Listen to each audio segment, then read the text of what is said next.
All right. Woo. Okay. Let's get this regulated. We at Kingsland, the 30-second overview. We have adopted over 20 unreached people groups that we work with, four of which were previously unengaged. And you know, an unengaged, unreached people group means that you're a people group that's lost with no one looking for you, and that's a pretty tough place to be. We also address a lot of transcultural issues around the world. We are on the front lines of the fight against human trafficking. We address the sanctity of human life. We have pregnancy help centers around the world.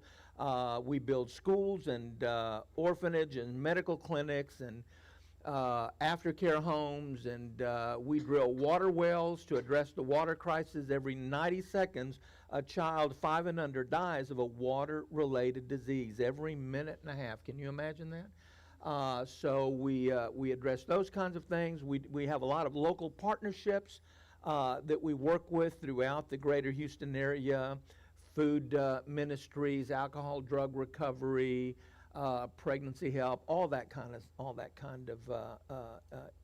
kinds of initiatives. But today I want to talk to you about your personal lives and what God expects of you in regard to serving His purpose in your generation. In Acts 13, when Paul was preaching, one of the very first messages he preached, he said, "And David served the purpose of God in his generation," and then he died and was laid to rest with his fathers, and of course underwent decay. So you have only this generation in which to serve the purpose of God. God had you born at this particular slice of history, and you weren't born 100 years ago, you weren't born 100 years from now. You were born in this generation, and God expects you to take ownership of it and to serve His purpose in this generation.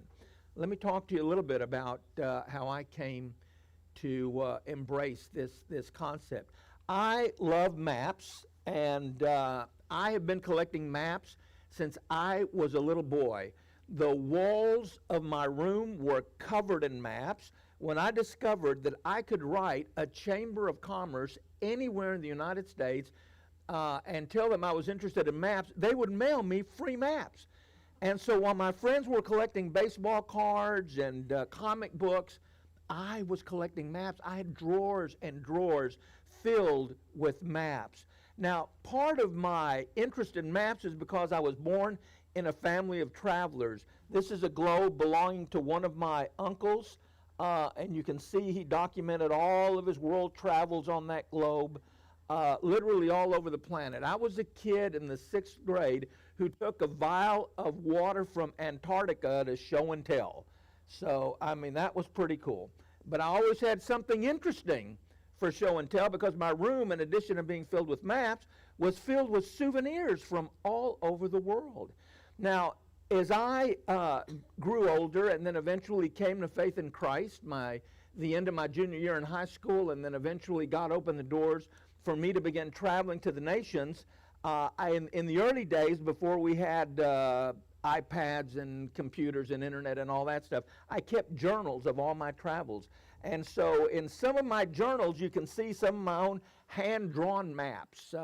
As I venture to places, God gave me a heart for last places first, for the people who live on the very ragged edges at the very end of the Great Commission.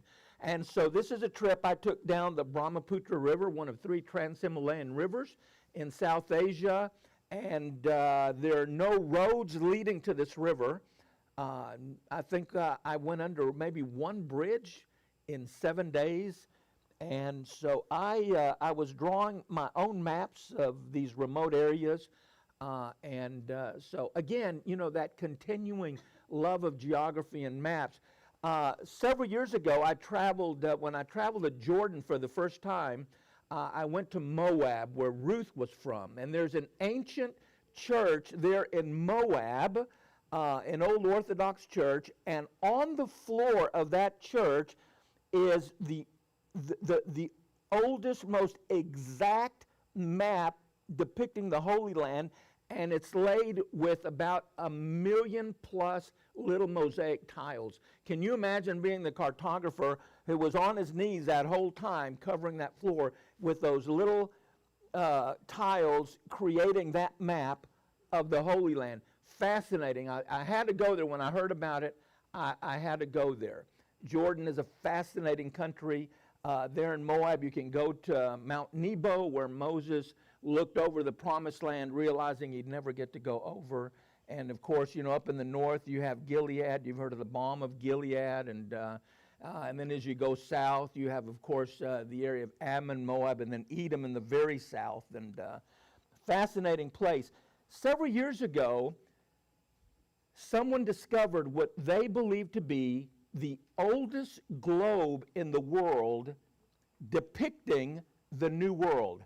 And this little globe, it's hard to tell, but it is scribed onto an ostrich egg about the size of a grapefruit. And you know how those old-timey maps are? You've seen them in some of your history books. You can sort of tell that sort of looks like Africa, but it's all wonked out. And that sort of looks like Europe, but it's all just kind of, looks like a gummy bear Europe. But this is when cartographers were getting all of the information they could possibly get about the world and were beginning to make beautiful maps and globes and things like that. They believe that this globe dates back to the early 1500s and was made by a contemporary of Leonardo da Vinci. All of the name designations on the globe are written in Latin. But the most interesting designation on this globe is just below the coast of South Asia, where you find the cartographer wrote 3 words in Latin. And those 3 words are hic sunt dracones. Hic sunt dracones, which translated means, here be dragons. Now, why did the cartographer write those words there? Well, in those days, it was a way of saying, it was a way for the map maker to say, hey, listen, we don't know what's out there, but whatever it is, it's pretty scary. And so where we had no information about a particular part of the world, the only way they knew to explain what was there by either writing the words hic sunt dracones or depicting a map or an ocean monster, a sea monster, on those maps. And you've seen those on the old maps, but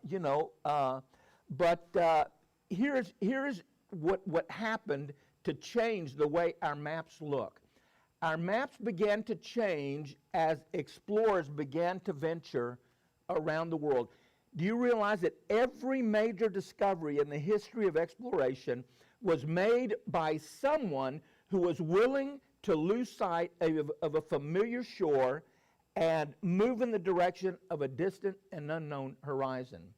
And as those guys went out and then came back with information, they would feed that information to cartographers, and then they would begin to refine our maps. And so these were guys who were willing to go beyond everything that was familiar. And so those who sailed to distant horizons redefined the geography of the planet. And so in the early days, this is what you saw depicted on maps. Here be dragons. This is a part of the world where something scary lurks. We don't know what it is. But then someone ventured to that location and came to the conclusion that there are no dragons there. We didn't encounter any sea monsters, but you know what? This is what the shoreline looks like. This is what the interior of the country looks like. This is what the people are like. And they brought that information back. And eventually the dragons began to disappear from our maps. And now we have maps that look like this. There's a Mercator map, and you see no sea dragons whatsoever or sea monsters depicted on that map. But that only happened because people were willing to go beyond.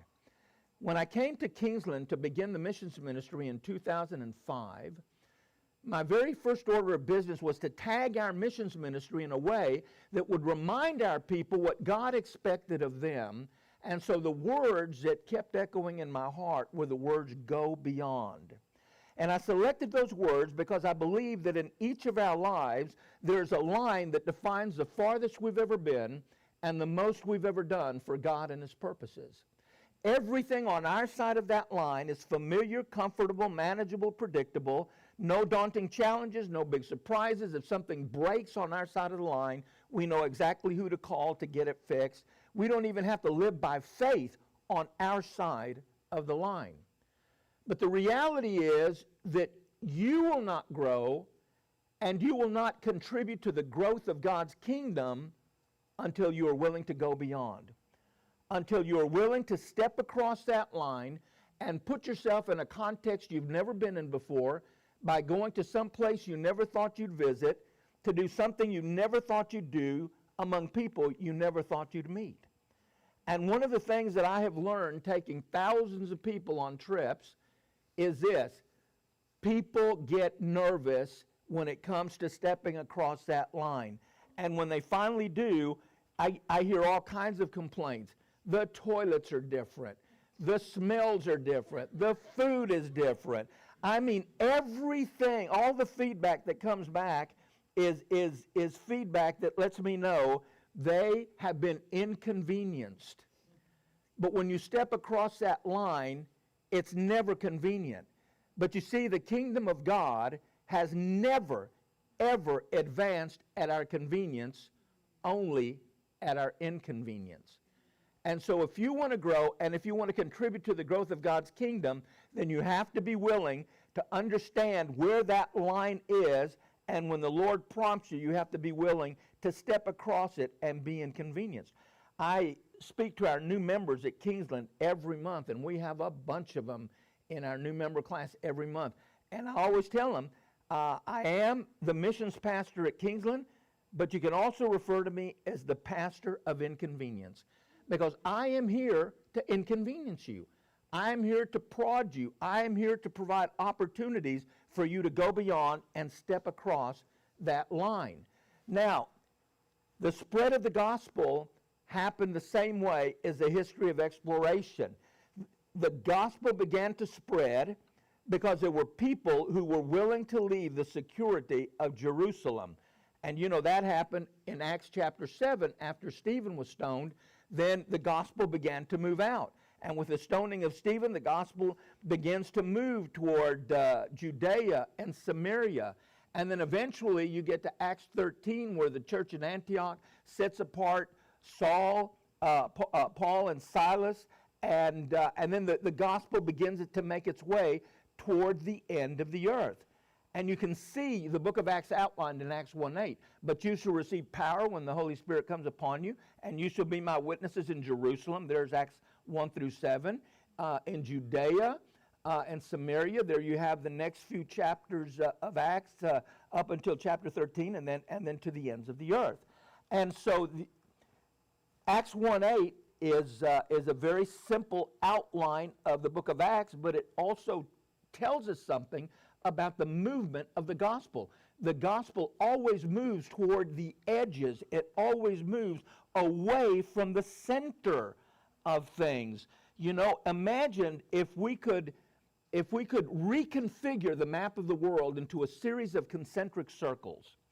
And imagine that we took the 12,000 people groups on the planet and we arranged them on that map according to the status of their evangelization. You and I would occupy the very fertile and green and gospel-saturated center of that map.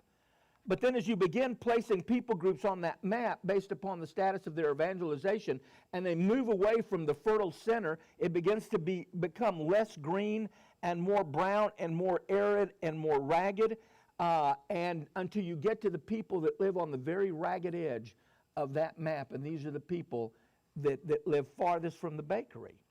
You know, these are people who don't know what gospel bread smells like or tastes like. And so we have a responsibility to make sure the gospel moves in that direction. Too often what we end up doing is we end up taking bread to people that live closest to the bakery and have already learned how to bake their own bread. And so we have to make sure that we're getting getting the bread to where it needs to go. The Apostle Paul said, it has always been my ambition to preach the gospel where Christ was not known, so that I would not be building on someone else's foundation. And so there we have something about the movement of the gospel. Now, why is it important that we be aware of those lines that define our lives and the most we've ever done to serve God and His purposes? That's because our lives, there's a geography to our spiritual lives. Just like a country on a map, all those countries that I fell in love with when I was a kid, just like each country has its own specific shape, our lives have a spiritual shape to them. And and that shape, again, is defined by that line that I talked about that says, well, this is the most I've ever done in regard to loving someone, or in regard to sacrificing for someone, or caring for someone, or expressing compassion, or whatever. Those things begin to define the geography of your life. But if the geography of your life looks the same this week as it did the week before, and the month before, and the year before, it's simply an indication that you are not going beyond. You are not redefining the geography of your life. And it's important to do so. And so I want to tell you a little story about Mother Teresa and how God used Mother Teresa to help me redefine a particular area of my life. Now understand, going beyond is not about having a list. Like, oh, if I just go to Sudan, and if I just go to Afghanistan, and if I go here, I will be going beyond. No, going beyond is not about having a travel bucket list or anything like that. Going beyond is about a response. It's about God speaking to you and saying, you know what, you've never crossed the street to love your neighbor. You've never had a conversation with a guy or gal in your math class that has never heard about Jesus. And so going beyond is about responding when God prompts you to step across that line. So many years ago, it was 2008, the fall of 2008. I was traveling by myself in Nigeria, and when it was time to come home, I asked my friend if there was a bookstore where I could go and pick up a book, because I always try to read a couple of books when I travel, and sometimes I'll take my Kindle, sometimes I'll take actual copies, and I'd read through everything I had. So he said, yeah, we have a little Christian bookstore, interestingly enough, here in the city of Jos. And so we went by, and there was hardly anything on the shelves. But as I was walking up and down the aisles, I came across Mother Teresa's biography. And I remember Mother Teresa when I was your age. 1975, she was introduced to the world. Time magazine in those days did a cover on saints, modern saints, and they had Mother Teresa's picture on the cover. I still have it, December 1975. It's in my house. I read about Mother Teresa, and I was fascinated by her life. And so I had heard about her over the years when Malcolm Muggeridge introduced her to the world, the British journalist. Every now and then you would hear about Mother Teresa and what she was doing in India and what have you. But when I read her biography, I was deeply moved by Mother Teresa, her service for the Lord, the way God used her to go beyond in a Hindu nation and do something that was absolutely unheard of in that nation in terms of caring for the Dalits, the lowest caste, or in fact the outcast in Hindu society, because in Hindu society people are not born equally.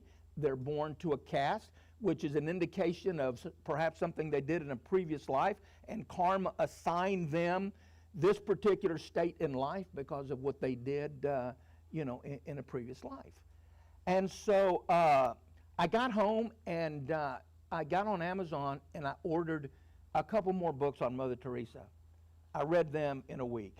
So I got online again, I ordered 2 or 3 more books, I read them in a week. I got online the next week, I read more books about Mother Teresa. I think I read 12 books on Mother Teresa in a month. And then, near the end of the year, I picked up a copy of Kay Warren's book, Dangerous Surrender. Kay Warren's the wife of Rick Warren, who wrote The Purpose-Driven Life, the best-selling book outside the Bible of all time. And she talked in chapter 7, she talked about going to Mother Teresa's homes in Calcutta and the experience that she had there and how it frightened her. She had never seen humanity in that kind of a state. The Dalits that Mother Teresa would bring in off the streets, and she basically said at the end of the day, she said, all I would do would be to cry. She just wanted to get in a corner and suck her thumb because it was so overwhelming. And, the Lord spoke to me then, and he said, listen, I've taken you to a lot of places around the world to care for broken humanity. But I want you to go to Mother Teresa's homes, and I want you to close the distance between yourself and hurting humanity. Now, I'd been in Darfur, where the Sudanese government was committing genocide against the Fur people. 10,000 people a month dying. An aid worker was shot and killed in the area I was in was to be in right before I got there. I'm in a hospital looking at children who have been a part of that terrible war, young girls who have been raped as they were going out to get water, horrible atrocities. I've been in Bangladesh so many times in some of the worst slums on the planet, and I could just go on and on and on and on. But I realized I had always been able to keep a sterile distance between myself and hurting humanity. And the Lord convicted me that I needed to close the distance between myself and hurting humanity. I thought, well, I've been this close. I mean, I've been there looking at you in your hospital bed, and, sometimes maybe I'd hold your hand and pray for you, but I was able to keep a sterile distance. So I go to, I decided I would go to Calcutta in January of 2009. And so I went, and there are no computers, there's no website for Mother Teresa's homes. You go Monday, Wednesday, or Friday at 3 o'clock in the afternoon to Mother House, and the Missionaries of Charity are there. They've got a little handwritten ledger, and they'll see how many volunteers they have in a particular home, and if they have an opening, they'll pencil your name in. They'll erase one name, pencil you in, and so I was assigned to work at Premdan, which is her home for the destitute, and Kaligat, which was her home for the dying. So I was in Premdan in the morning, Kaligat, her home for the dying, in the afternoon, and I did see people die. Right up close and personal. So while my first day at Premdan was like walking into a Holocaust camp. The Dalits were so broken, so emaciated. They were people who had spent their entire lives living like animals on the streets. And Mother Teresa said, I want to take people who have lived like animals and help them to die like angels. And I went in, and we were assigned as volunteers, to do the laundry. And so the laundry was done. They had a big old cauldron filled with water. They had a fire under it. They would boil all of the clothes because of all the disease and everything. And then you would go through different vats, and you would, wring it out and wash it and all of that. And so that was one of our assignments. Then we had to feed, the guys. I was on the guys' side. And so my first day there, I'm out in the courtyard, and they're bringing all the guys out to have their mid-morning snack of some biscuits and some tea.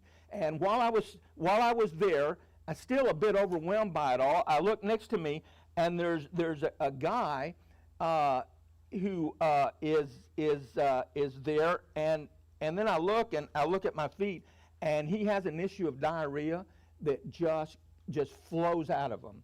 And I thought, how can that much diarrhea come out of a little emaciated body like that? I don't think he weighed 60 pounds.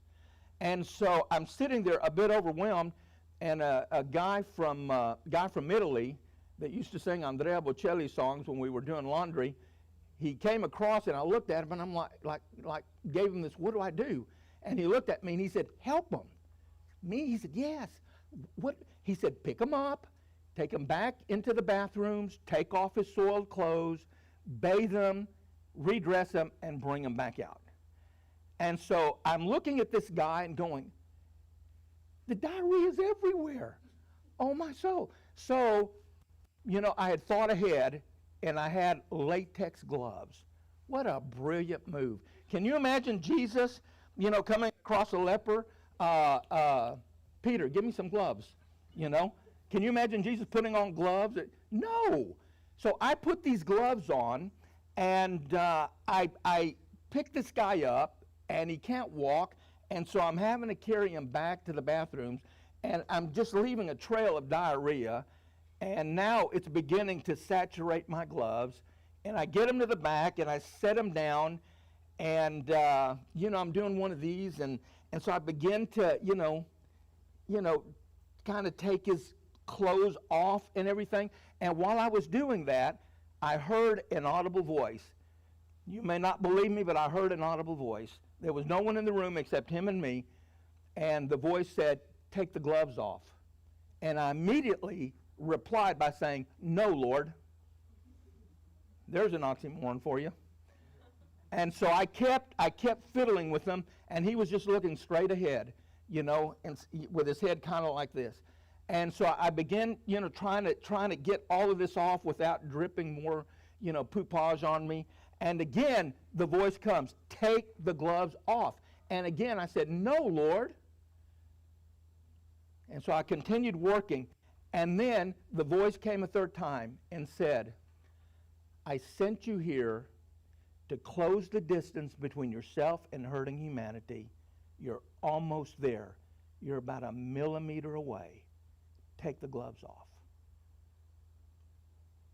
It scared me. But I reached down and I pulled those crapped out gloves off, threw them in the garbage can, and I remember I put my hand on his shoulder. And so for the first time, my skin touched his skin. And the minute I did, he looked up at me. A bridge had just been built from my heart to his. And because of that, it changed everything. That was the distance I needed to close. That was a day that redefined one of the borders of my own geography. And so when I came home, the map didn't look the same. And so what I'm saying is that when you, and I love this picture from Mother Teresa's home. This is a lady who's someone threw acid on her face. And these are the kind of people that she would care for. And look at Mother Teresa's picture in the background there. And that the juxtaposition of these two faces, I think, says a lot about what that little, diminutive nun did to help hurting humanity. And, here I am with one of the guys there. You can see that everybody's all oozing something out of their feet or their legs or everything else. And so, so on that day, a dragon disappeared from my map. Something that was scary disappeared. Fast forward a few years, and I'll take about a minute to do this so we can have 10 minutes here at the end. I went to visit my daughter who was living in Malaysia at the time, teaching ESL to college students from around the world, and she wanted to take me to the Batu Caves, which are the largest, it's the largest Hindu complex outside of India. And so we went there, we had a great visit, a lot of worldview discussion. We traveled by train, beautiful commuter train. KL is much more modern than Houston. It makes us look kind of slummy, in fact.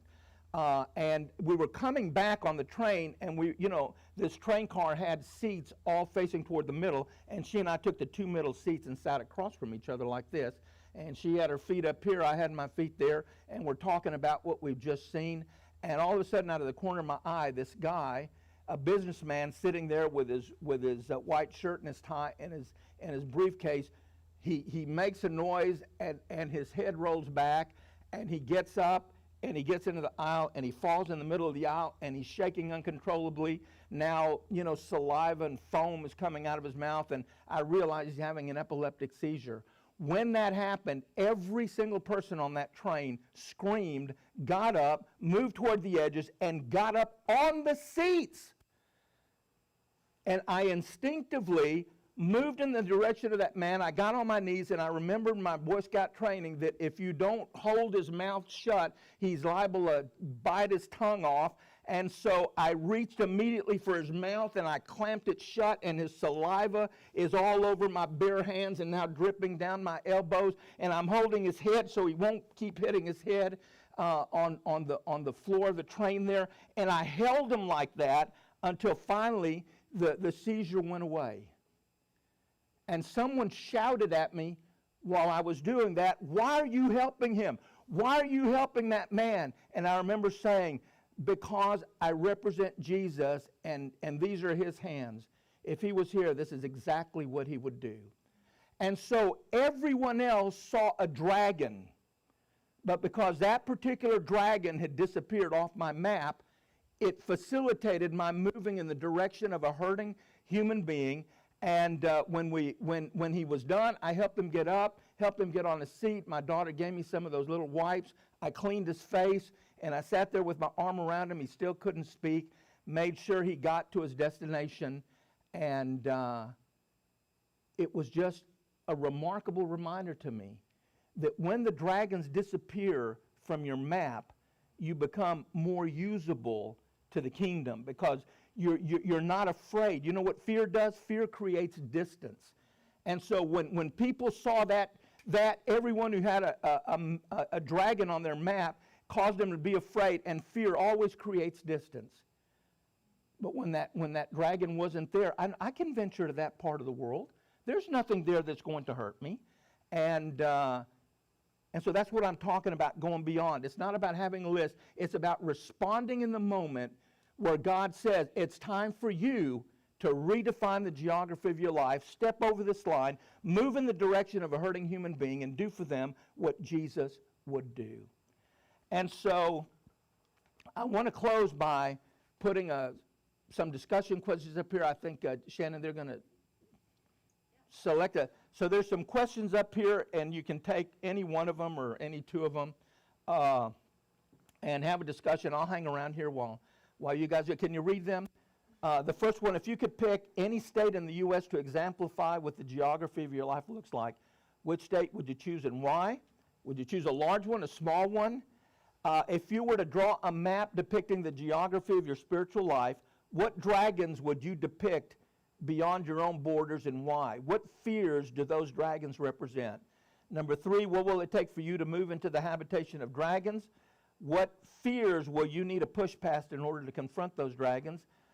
Number 4, how do you think your life would change if you moved into the habitation of dragons? How would doing so redefine the geography of your life? And then what commitment will you make to begin this week to redefine your own spiritual geography? So a few questions. I think I robbed you of about 3 or 4 minutes here. It's okay. No, So. thank